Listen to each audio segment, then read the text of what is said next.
With you for the next hour, talking professional wrestling and mixed martial arts. Actually, we're not talking at all about mixed martial arts. You know, that's how long that we've been doing this show for, that is still stuck in my brain after all of these years. But no, it is just professional wrestling today, and maybe, just maybe a little bit of slap fighting. But it is Wrestling Observer Live here on the Sports Byline Broadcasting Network.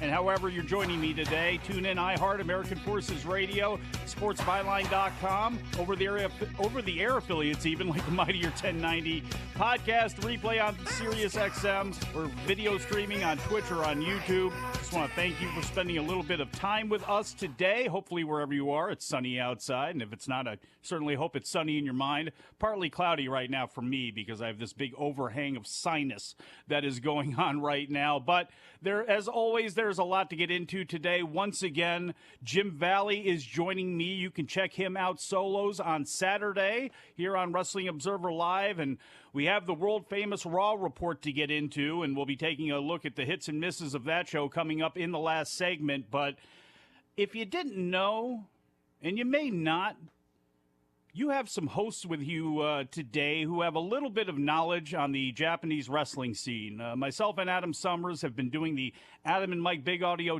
Nightmare at the F4WOnline.com site for about 15 years now. And my co-host, Jim Valley, has not only been a close observer of professional wrestling in Japan for years, he's also traveled over there and does the Pacific Rim podcast with probably the most prolific and prestigious Japanese wrestling reporter going, Fumi Saito. So we're going to get into a little bit of Japanese wrestling today, and I think the timing of it is pretty good, not only because Mercedes Monet, the former Sasha Banks, looks to be driving into the Tokyo Dome and into Stardom very, very soon, but also Bronson Reed made his appearance on Raw last night, ending any speculation that he may be back in New Japan. We'll get into all of that and more when we get back on Wrestling Observer Live.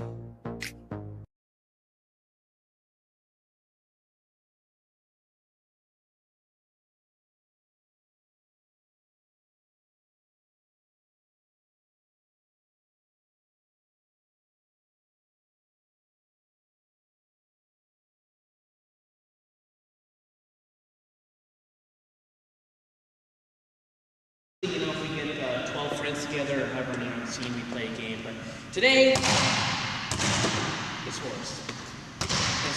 And you're going to get to go first, because I am a kind, giving boss. Oh, we can play ass.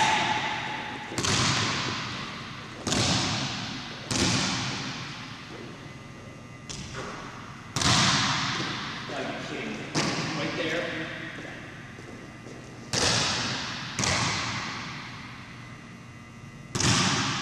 You know what? Let's play a game of one-on-one instead.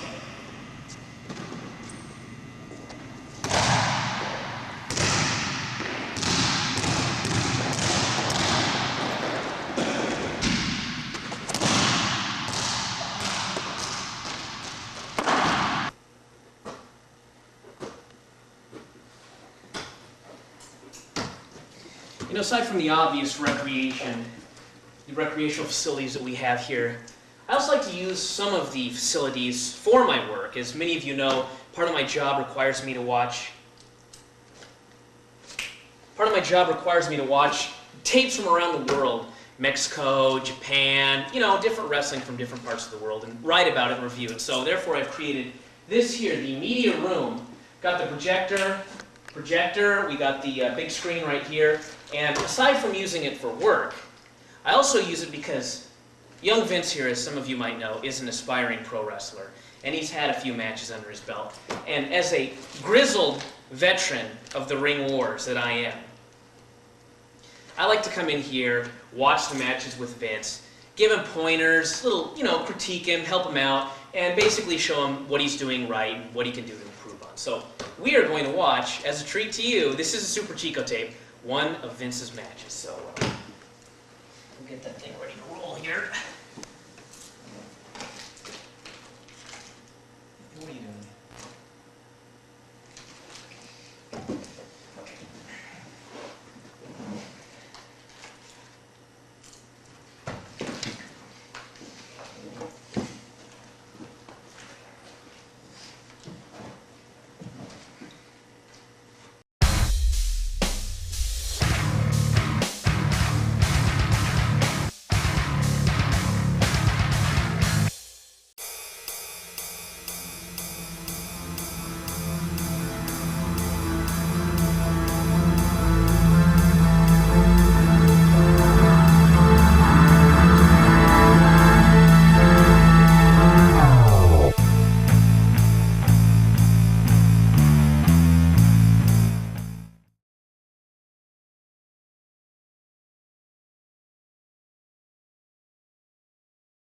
announcer got it half right. Mike Sempervive here with you, along with Jim Valley, sitting in for Brian Alvarez as he looks at the weather forecast and decides that maybe he won't leave Orlando and come back to Seattle just quite yet. So...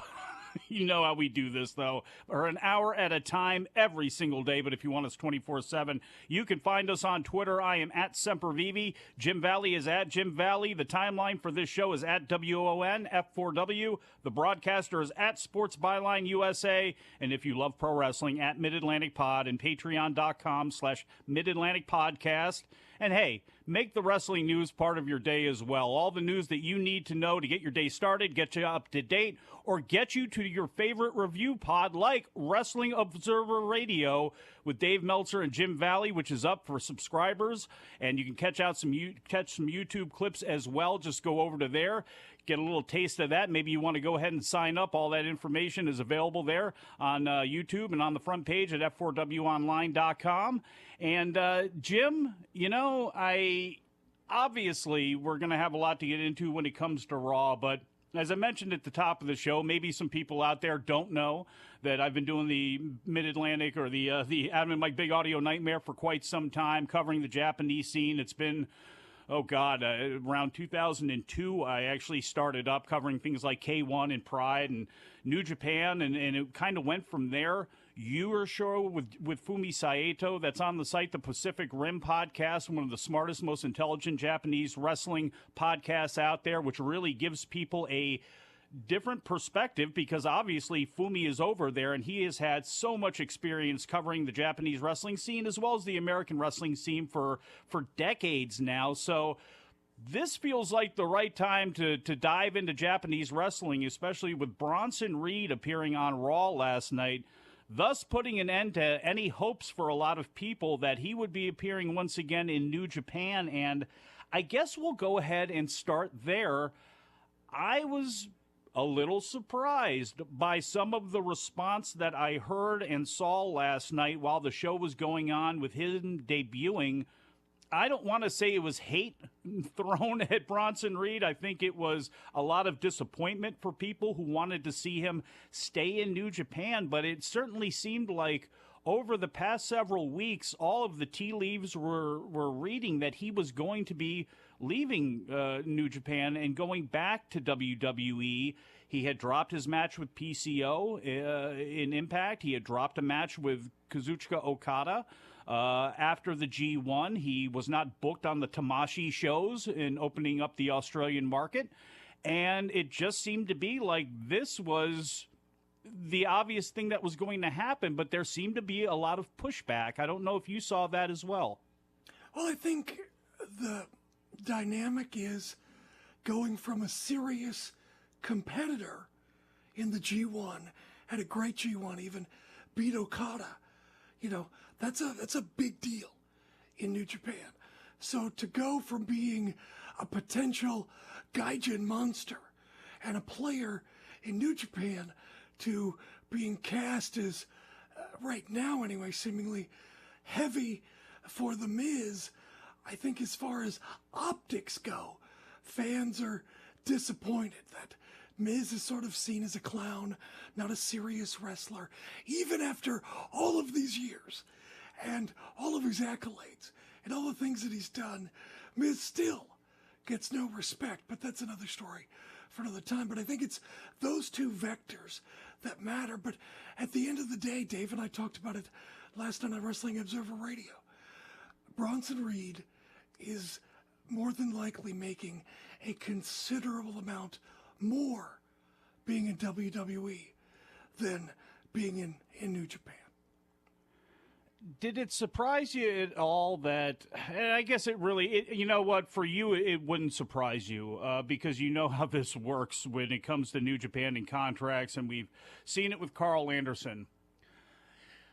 The structure of how Japanese companies usually do their contracts, a lot of it is still handshake and word of the person and the hope that they're going to live up to their word and handshakes and such. And we have now seen that get New Japan into trouble a lot, frankly. I mean, it happened with Trent when AEW started.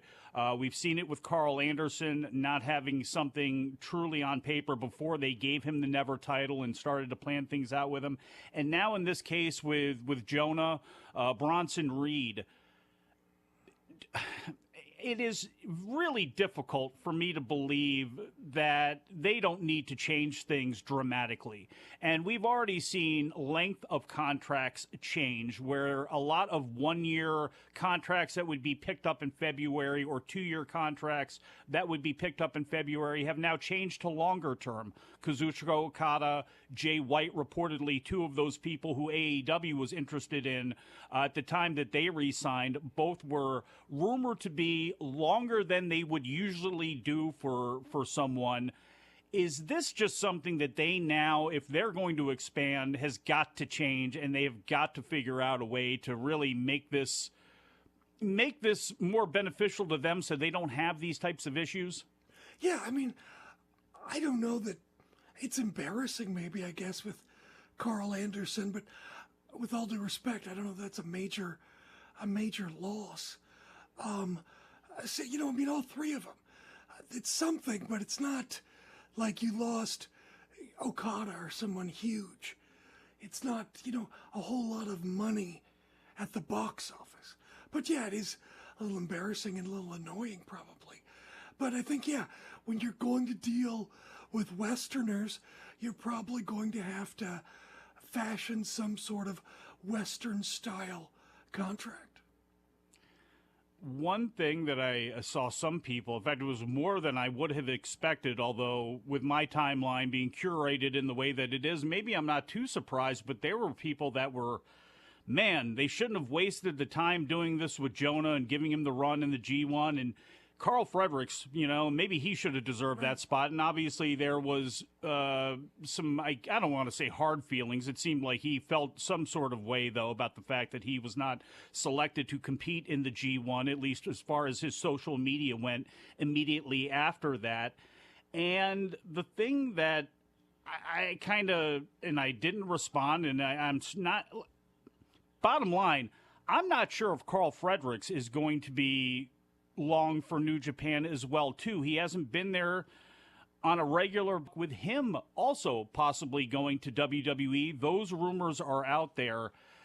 When it comes to some of their guys like a Carl Fredericks, the Clark Connors, some of the younger guys that they have coming up and going through the system, for those guys who are internationally based but are going through the LA dojo and kind of getting their education that way, is it more imperative that they start locking those guys down as well, too? Or would that be even cost effective, where you're starting to put guys under contract like AEW and NXT are, who, really are, in their eyes, their prospects really more than anything right now? You could expand this conversation out even further. We've seen people that are unhappy with their creative that sit out and tweet about it in other companies. Do you want someone under contract that is going to be unhappy? If Carl Fredericks is unhappy, how much is he going to contribute to the team, quote unquote? For me personally, with the changing dynamics of professional wrestling, is Vince coming back? Is he not coming back? Bookers can change at the drop of a hat. Your situation with television could change at the drop of a hat and the whim of an executive. This is a very unstable business at times, and I think loyalty would go a long way. I think we're going to find some people who are going to be men and women without a country suit, so to speak. And every time somebody does not take a spot, that means a spot is open for somebody else as well, too. So there's always potential for somebody to fill all those spots. And we got a lot more to get into on this subject, including Sasha Banks, Stardom, and so much more when we get back. Wrestling Observer Live.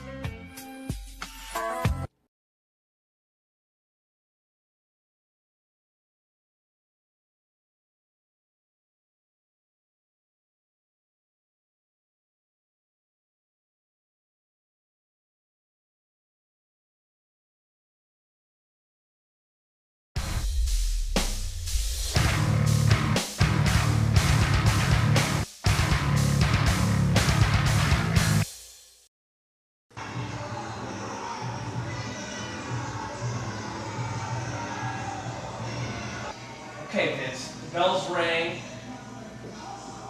I don't know if you're wrestling, some clown. Okay, first off, your lock up. Your right arm is going way out here, okay? Why would you do that for real? Your arm goes behind the dude's head. This has to be like it's real, okay? Backing off like this, it looks phony. Okay, everything you do needs to look real. I know it's hard with this dude right here with the no hair, whatever the hell, this multicolored, whatever. Okay, that looks a little bit better, but again, you're pushing him back there and you just stand right there. Don't ever throw a form again. You understand? Look at those, are horrible. And first off, half the crowd is chanting that it's phony. And the best part is, the guy that is filming is burying you. The filmer! The dude who's filming has never taken a bump in his life and he's here making fun of you. That was alright. When you take a bump, dude, have you ever seen me take a bump? The legs go up in the air, you hit out to the side. Look at you right here. Look at that. You got your neck up like this and your legs are all bent. Hit the mat, dude. He lifts you up there, you're going up with him. Okay? You're just standing there. Okay? That was decent. Oh my god. Oh my god. Dude, you have to jump. Did you guys work this out at all beforehand? Dude, don't even tell me that this is the finish. If he does a people's elbow and pins you, this clown, is this your first match? Look at that, even the guy that's filming is laughing at you. Even the guy that's filming. You just got pinned by... Dude, hey, I'm just trying to help.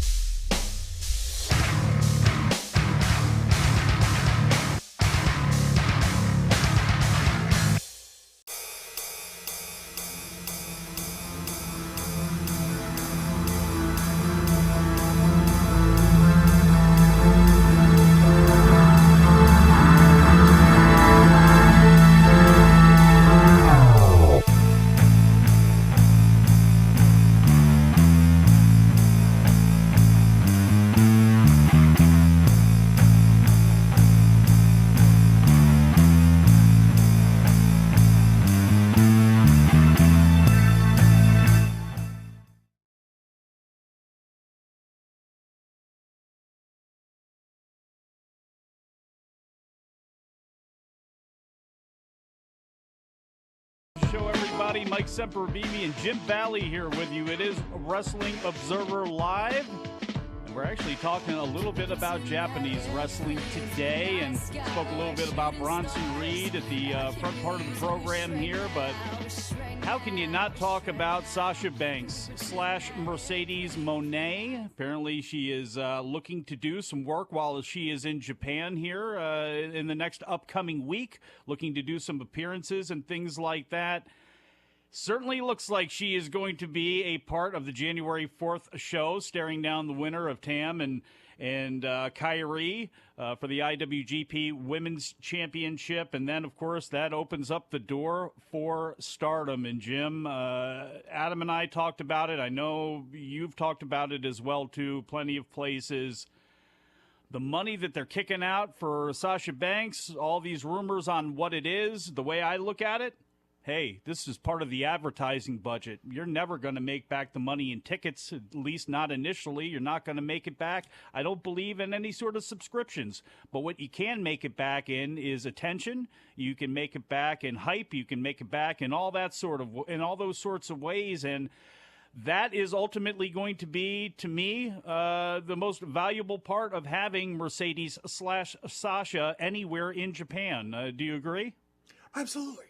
You know, when you look at the history of wrestling, you look at, for example, WCW was starting to gain momentum and getting a foundation with Nitro. Hall and Nash show up, and because you're this foundation with Nitro, it's a big deal. Hulk Hogan turns, boom, you got a spark, it sends them to the stratosphere. WWE was putting together a string of great Raws, built momentum and a foundation with Steve Austin, brings in Mike Tyson off of his controversial split with Don King. Boom! New Attitude Era explosion. Same thing with 85, MTV, Mr. T, boom.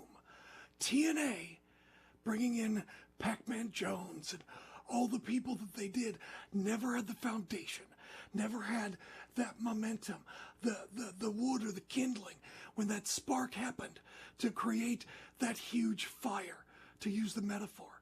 Stardom has been the company that has probably grown the most over the height of the pandemic. It has a long foundation, putting together great matches. All of its wrestlers look like stars, are all very good wrestlers. So you have that spark of Sasha Banks.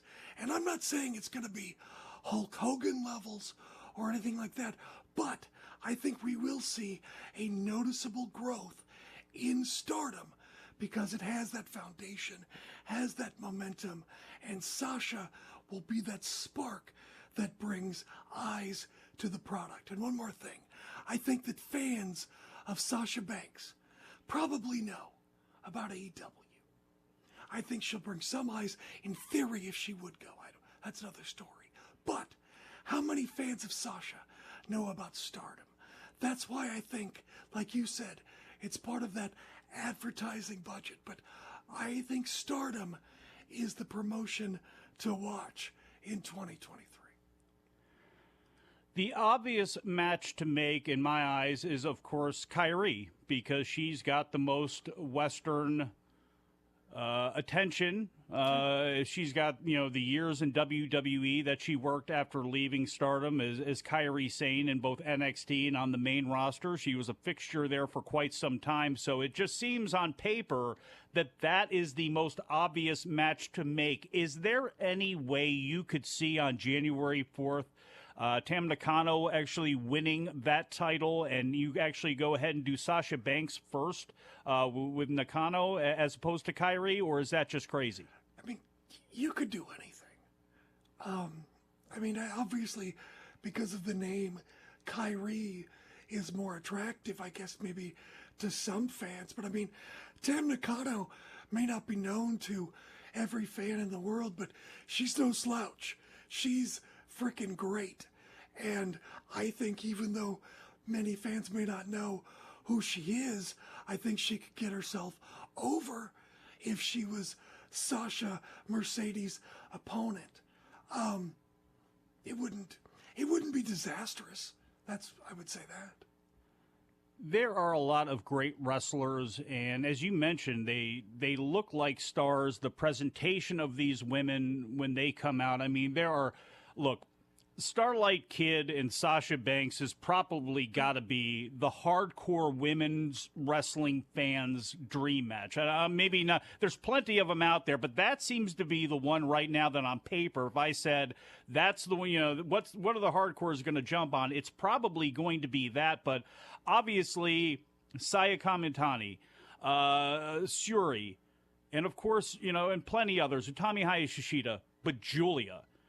Yep. I'm obviously, look, if anybody that has ever heard the item Mike Big Audio Nightmare, I am way in the tank for Julia as far as looking at somebody who could be the next breakout worldwide star coming from Stardom. Absolutely. The Io Shirai's and the Kyries and many of the other women who have gone through Stardom and then went elsewhere and elevated up their names. I think Julia is that woman.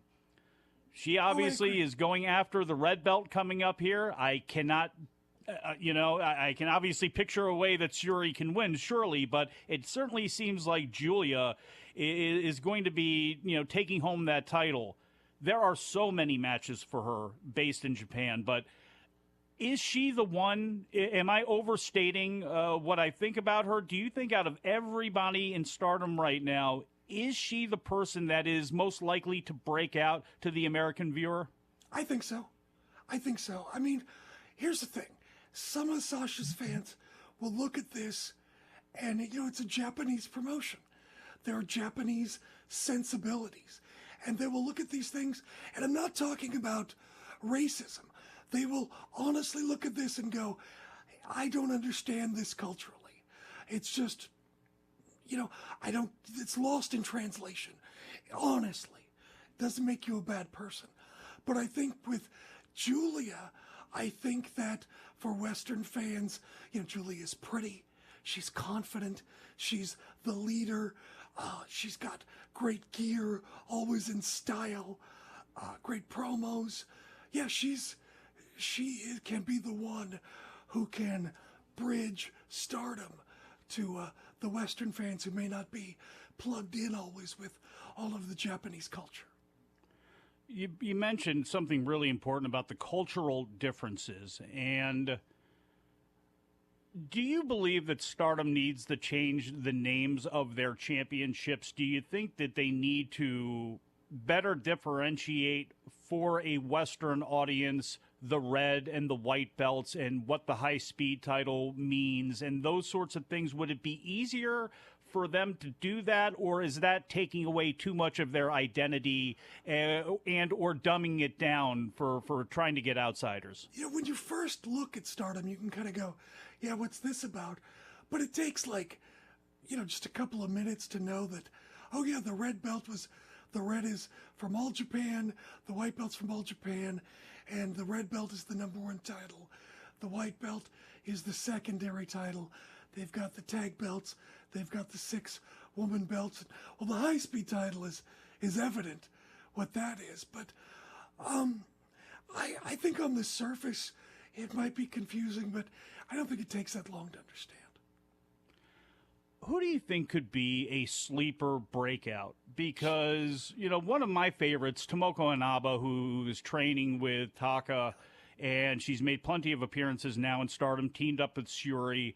There's I think Karate Brave, I believe their team name was during the tag league. But she is somebody that I think once people start seeing more of when it comes to Stardom, she is going to break out there. But can you think of a name that may be more of a surprise as a breakout? Because it's easy to look at, let's say, Amina Shirakawa, who has improved immensely inside the ring, but her gimmick, her looks, all that sort of thing, very easy for somebody, I think, who's not familiar with Stardom, to kind of gravitate towards. But is there somebody like a Thekla or somebody along those lines who you think could maybe kind of bust out? Who do you think is on the roster right now that may play better for a Western audience than maybe they are right now inside their unit working in Japan? I think Thekla is so unique in her style.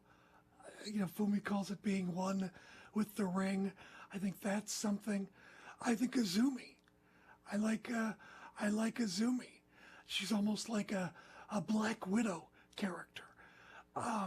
She's very young, but she's super experienced. She's very pretty. She's very tough. I like her chances.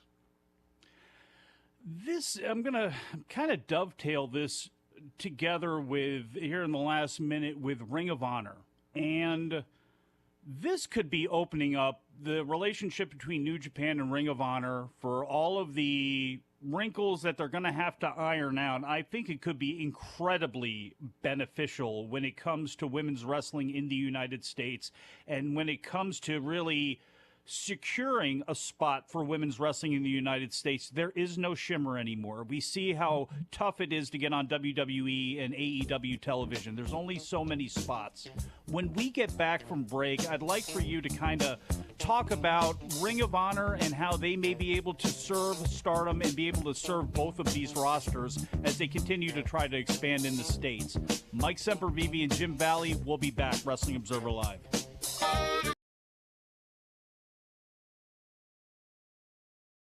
All right, movie lovers, we are back with some more trivia. Which movie did The Rock say this line in? Part 2. Quote number 1. This is a video game, which means we have special skills.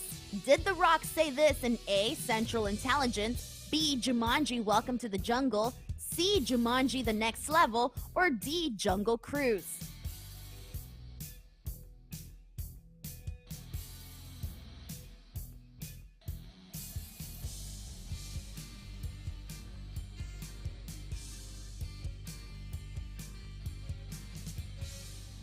Dwayne "The Rock" Johnson said this in Jumanji Welcome to the Jungle. Quote number 2. I'm a good guy, but sometimes I do bad things. Did he say this in A, Red Notice, B, Baywatch, C, Black Adam, or D, The Fate of the Furious?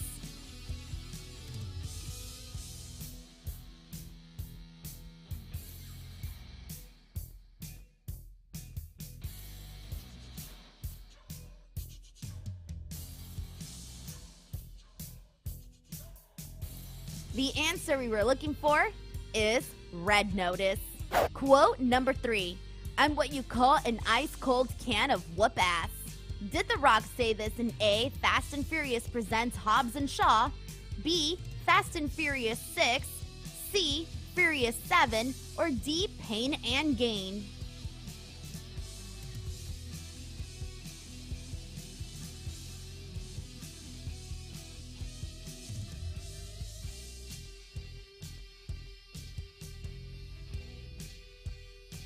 He said this quote on Fast and Furious presents Hobbs and Shaw. Quote number 4. What are you talking about? I just passed my driver's test last month again. Did he say this in A, Jumanji The Next Level, B, Jumanji Welcome to the Jungle, C, The Game Plan, or D, The Tooth Fairy?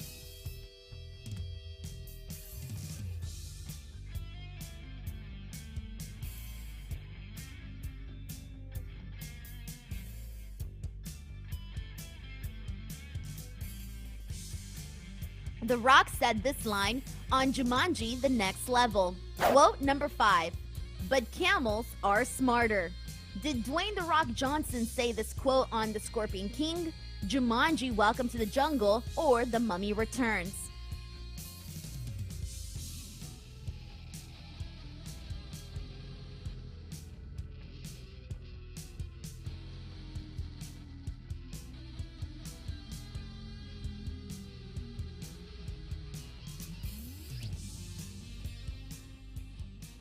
He said this particular quote on The Scorpion King. Let's get back to Wrestling Observer Live. Enjoy, everyone.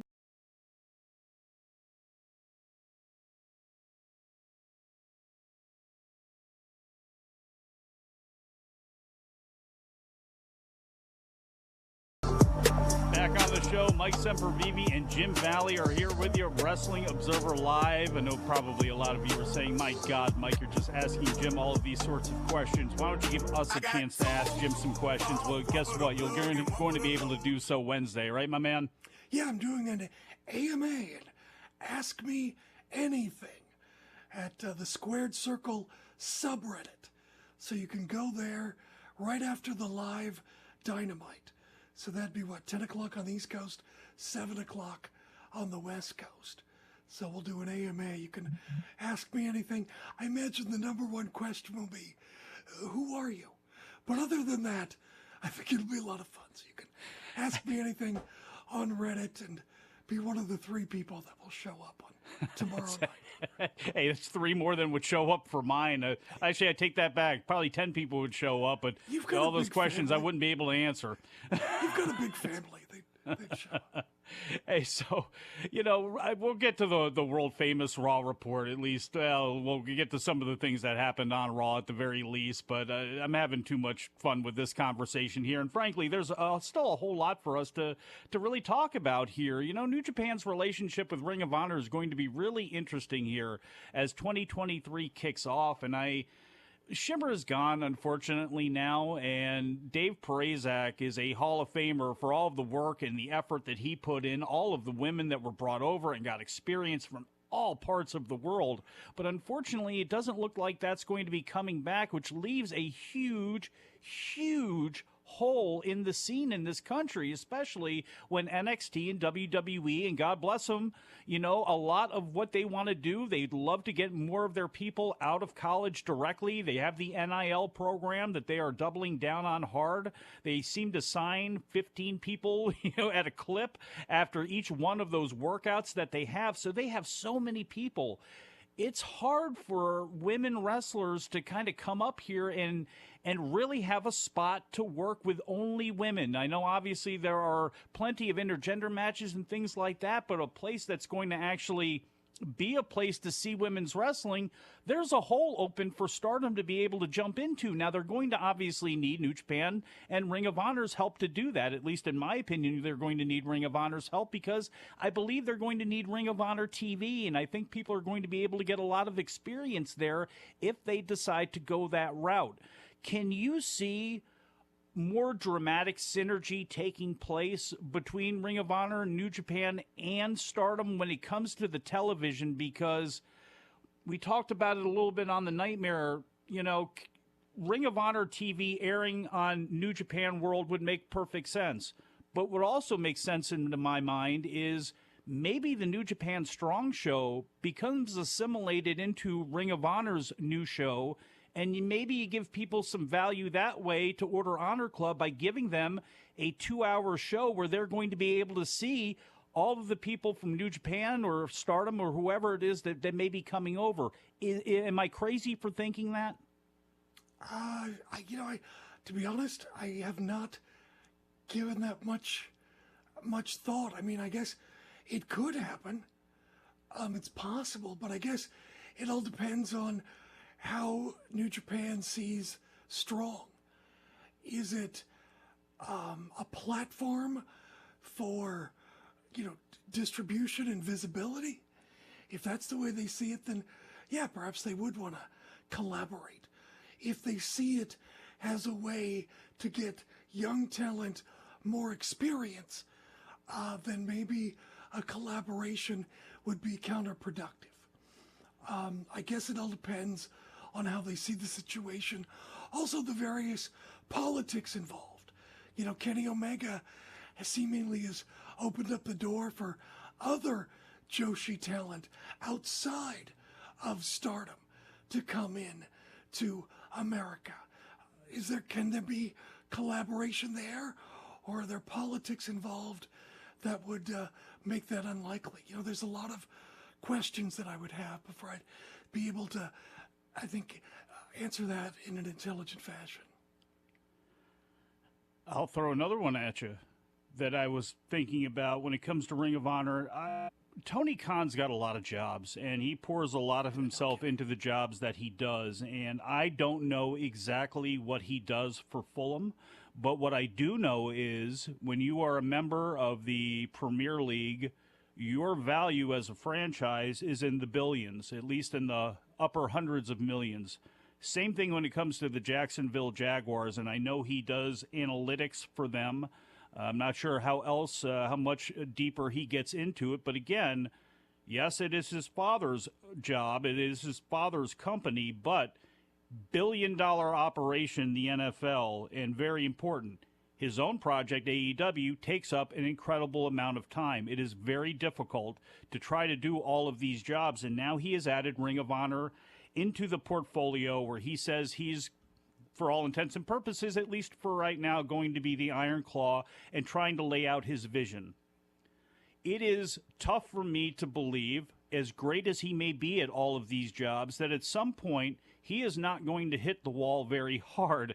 And it is hard to juggle many jobs and do all of them well, because sometimes on the way to that wall, the wheels fall off before you hit it. There are so many talented people out there inside of his own company. Dustin Rhodes, QT Marshall, Pat Buck, Rocky Romero, even gentlemen like that. And I'm not saying any of those names, but do you believe that it is important for him to maybe, yes, start this thing up, lay out his vision, but get somebody else on board to do this? Or do you just believe that until he can't do it anymore, he's going to hold on to the grip of trying to do all of these things? I'm blown away at his, energy level, but I just look at it and go, how can you do all of these things and do them optimally when you are juggling all of these jobs? You look at the history of wrestling, and bookers invariably get burned out. People have talked for decades about Dusty. Talk about how in Memphis they would rotate for that very reason. I am amazed at the energy of Tony Khan and the passion of Tony Khan, but he is a human. Yeah, at some point, you think that, it's going to, he's going to burn the candle down at some point. You would think. Yeah, and it's, Chris Daniels and I mean, so many people have had their hands in their own promotions elsewhere doing certain things that it just seems like, man, when you have all of these folks, utilize them, try to utilize them, try to delegate better. I think it may be beneficial to him, but we'll have to see how everything shakes out with Honor Club and all of these changes that look to be taking place at the beginning of 2023 with New Japan participation taking place and everything that goes along with there. And it is going to be nice, too, to have that relationship because of the unfortunate politics that take place between CMLL and AAA, that we're at least going to be seeing the Mascara Doradas. I mean, it was nice to see Jeff Cobb. It was a surprise, but to see Dorada and Jeff Cobb, I thought that was great. So hopefully they're able to use Ring of Honor, and hopefully they're able to optimize it in the best way possible, and they're able to get eyeballs onto Honor Club, because I still think they're going to need to add some bells and whistles to get people to sign up. So it'll be interesting to see what they do. I guess we got to talk a little bit about Raw last night, and I know you probably had enough of it talking with Dave on Wrestling Observer Radio, which again is up for members of the site, where you guys kind of laid it all out about Raw last night. But Bronson Reed debuts for The Miz. It looks like maybe we have the end of Dexter Lumis and The Miz feuding with each other, and maybe we are going to have Miz and Johnny Gargano and Bronson Reed and Dexter Lumis. Maybe that's how that's going to shake out. But the rest of the night was dominated by the Bloodline, who took over Raw. And what did you think of the show, for anybody that may have not have had a chance to listen to you and Dave last night? I thought it actually at times moved pretty good. I thought the Bloodline stuff was great, added some danger and some energy to the show, because you just didn't know what was going to happen next with those guys running around there. But that ladder match, that was the epitome of hitting a wall. And on paper, it probably made some sense to tell the story and give them 20 minutes, especially when you're going to have a commercial break, debut Bronson. I certainly believe that they expected a lot more out of that crowd that they ended up getting. I thought the show was good. I think the best wrestling shows are ones that have that show-long storyline and that theme that runs the whole show. Obviously, you can't do that every week. That would be tiresome. But I think when they do it, I think it tends to make for compelling television. This was all about promoting December 30th and John Cena, making Kevin Owens dominant with the Bloodline. And, what's going to happen now that Kevin Owens did that? What's going to happen when he has John Cena, the greatest of all time, as a tag team partner? Well, you better tune in December 30th to find out and see that Bloodline get its comeuppance. We had intergender last night in WWE for the first time since, I believe it was 2017, when Becky Lynch defeated James Ellsworth. And they kind of worked that formula. Actually, they worked it a lot better last night, because Akira Tozawa can wrestle his ass off, and Rhea Ripley can keep up with just about anybody. And I got to be honest, I got a huge kick out of that. And obviously, they worked it in a WWE style. There were no punches from Akira Tozawa to Rhea's face. It was a lot of dodging what she was doing, reversing what she was doing, and using wrestling moves. But I know that's a very polarizing subject in a perfect world for me. I don't know. I don't love it on a major level, to be honest, and I know I'll get probably burned for that, but I like women's sports. I like women's wrestling. I like light heavyweights. I like divisions on things. Maybe it's because I grew up a boxing fan. I don't know. Got used to all that sort of stuff. But, I like having weight classes and all that sort of stuff, because to me, as long as you're taking it seriously, it can work. WCW was a great example of that. Dean Malenko and Ultimo Guerrero and gentlemen like that getting over by just having great wrestling matches. Yes, they were cruiserweights. Yes, they were smaller guys, but the story sold. The story of Jericho and Malenko was a fabulous one. It was a main event type of story. It just happened to be with guys a little further down on the card who didn't weigh as much. what did you think about WWE and the way that they did that? And can you see them maybe dribbling in more in this type of style? If I'm Ali, Mustafa Ali, I'm thinking I'm next to lose and get beaten by Rhea Ripley, because he's next on the bottom of the booking pecking order. So if I'm Mustafa Ali, I'm thinking it's probably just a matter of time before I'm in the ring losing to Rhea Ripley. Did you like how they did it, though? Is that something you could see them doing more of? It's a show. You see Black Widow in the Avengers beat up guys. I just sometimes I don't like the idea of, if women, I don't mind. I'm not like a male ego where it's like, oh, I'm offended because Rhea Ripley beat up a guy and that's unrealistic. I just don't like the idea of a guy's hitting a woman because it puts me in the mind of domestic violence. But her pinning him in a wrestling match, I don't have a problem. Well, there's the music, folks. That was about all that happened on Raw last night, too. We got a pretty good main event, obviously, with Kevin Owens and all that. But I'll touch on that when we get back from break. Wrestling Observer Live.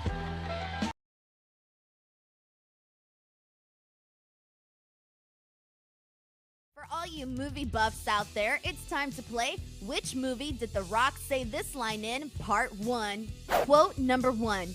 I may be a king, but I'm a wrestler first. Did The Rock say this in A, The Mummy Returns, B, The Scorpion King, C, Race to Witch Mountain, or D, Red Notice?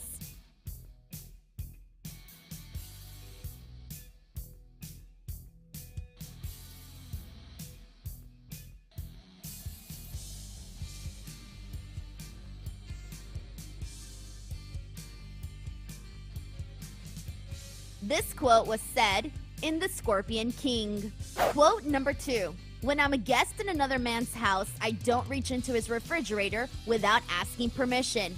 Did The Rock say this in A, The Rundown, B, Be Cool, C, Walking Tall, or D, Gridiron Gang?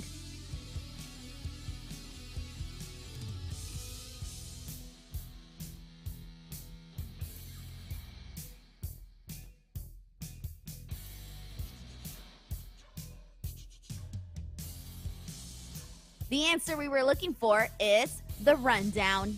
Quote number 3. Is it gonna be like this forever? Killing each other because you were born 5 blocks in the wrong direction? Did he say this in A, Doom, B, The Game Plan, C, Get Smart, or D, Gridiron Gang?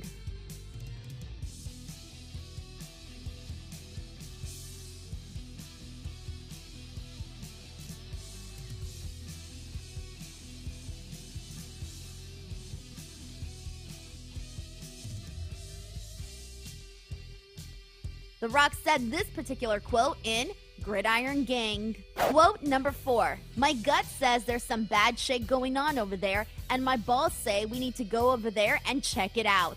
Did he say this in A, Central Intelligence, B, Baywatch, C, The Fate of the Furious, or D, Ballers?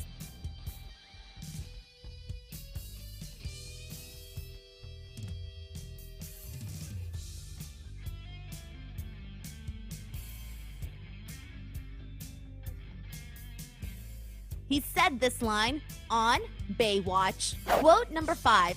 You don't get abs like these eating peanut butter patties. Did The Rock say this in A, Baywatch, B, Central Intelligence, C, The Game Plan, or D, Red Notice?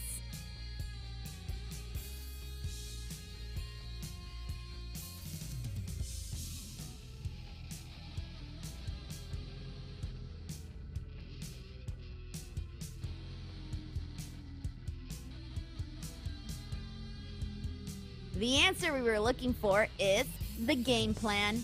I hope you guys had a good time playing this new game. I will be back with some more just like this one. But in the meantime, let's get back to Wrestling Observer Live. Enjoy, everyone.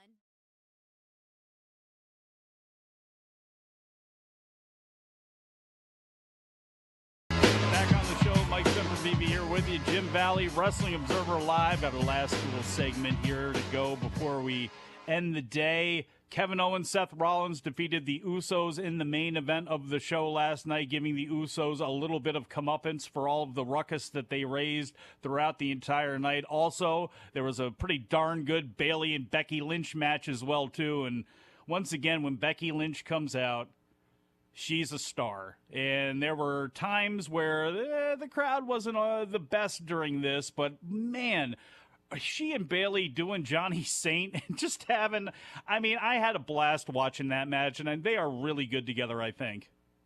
Yeah, I thought that was great that the announcers actually mentioned that. So clearly somebody must have clued them in, so that's great. That's great to talk about, some of the history of wrestling and, educate fans more than just the baseline stories and characters like they did in the past. And I guess if, fans want to get a little bit of a taste of some history, they actually uploaded some old stuff to the network. And look, I understand the dynamics and the economics that people watch new stuff. Very few people watch the old stuff. But putting up championship wrestlings from 1980, including the turn of Larry Zbyszko on Bruno Sammartino, the debuts basically at the time of Hulk Hogan with Freddie Blassie up there, I thought those were really kind of cool ads to have, even though I doubt people other than us would really be digging that. It's very historical. If you want to see history, go back and watch it. History matters, folks. They do. Just like wins and losses matter in wrestling. Just like hitting your time matters on this show. And I believe I actually did that today, which proves that Jim Valley is good luck. Take that, Brian Alvarez. But, Jim, thank you so much, my friend. And my pleasure. Whether I'm here or not tomorrow, Jim is going to be. So thank you, sir.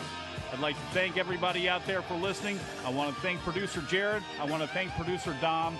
And we shall talk to you again after a while.